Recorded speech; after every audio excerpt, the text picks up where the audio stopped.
everyone. Welcome back to IEP Advocacy. Thanks for joining me again. I'm Nikki, your educational advocate and board certified behavior analyst. This is number 3 in our Decoding Special Education series, where we are walking through all of the acronyms. Today is all about providers. Now, within special education, you'll see your typical special education providers and also related service providers.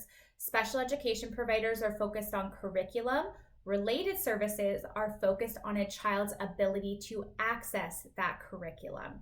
And so special education, we have a few. We have SPED or SPED. I don't love this acronym, but it's what we've got. That's your special education teacher. We also have IS. We have this here in Ohio, and I know there's a few other states that utilize that acronym. IS stands for Intervention Specialist. That is a special education teacher. There's also DRT, Diagnostic Resource Teacher. That is not utilized in all states or districts, but it is in some. Those are special education teachers who focus primarily on evaluations.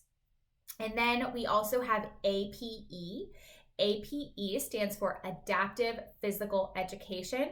Those are going to be teachers who focus on making modifications to the physical education provided to students whose disability impacts their ability to access the typical PE curriculum.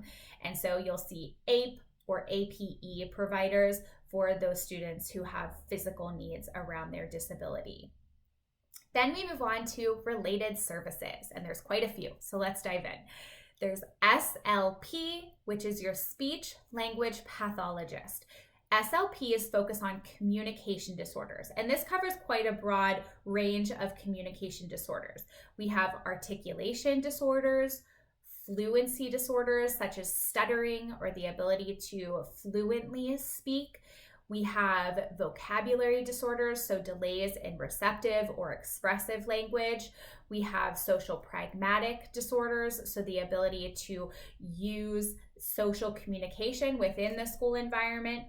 We also have language-based learning disabilities, such as dyslexia.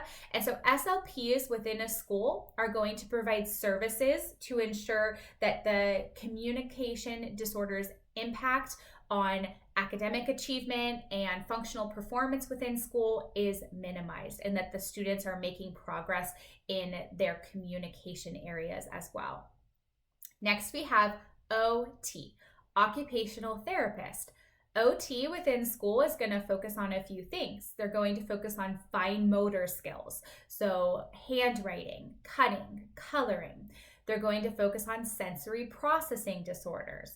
They're going to look at visual motor skills, so things such as hand-eye coordination. They're going to provide support around ADLs, which are activities of daily living, and different self-care, eating, dressing, things like that. And the point of OT, the purpose, is to ensure that they can enhance the student's ability to successfully participate in activities and routines within the school environment, as well as make progress on those areas that the disability is impacting around occupational therapy, around those areas that I mentioned. Next, we have PT, physical therapy. Now, PT is going to focus on gross motor skills, climbing stairs, walking, sitting at a desk. They'll assist students who have functional mobility impairments, physical movement impairments, any type of use of assistive devices to navigate the school environment. And PT is going to really focus on any physical barriers to education. So if your child has a disability that impacts their physical mobility, PT is a provider you will likely work with. We also have SW, social workers. Social workers will provide counseling. They'll also provide socio-emotional support to students and families whose disability warrants that. So if you see SW, that is a social worker who works within the school setting.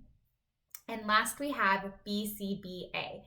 BCBAs are board certified behavior analysts, and they will work with students whose disability results in maladaptive or challenging behavior that impede their learning or the learning of other students or their ability to fully access and participate in the school environment. And so if you have a BCBA on the team, their role would be to typically do functional behavior assessments, FBAs, and create behavior intervention plans based off of that functional assessment to address and minimize the impact of those challenging behaviors. And they will provide either direct services or coaching to the educational team for that student. Okay, that was a lot of acronyms. I hope that this was helpful. As always, I made a cheat sheet. You can grab that down below. Thanks again for being here. Be informed, be empowered, be a partner, and I will see you again really soon as we continue our Decoding Special Education series. Take care.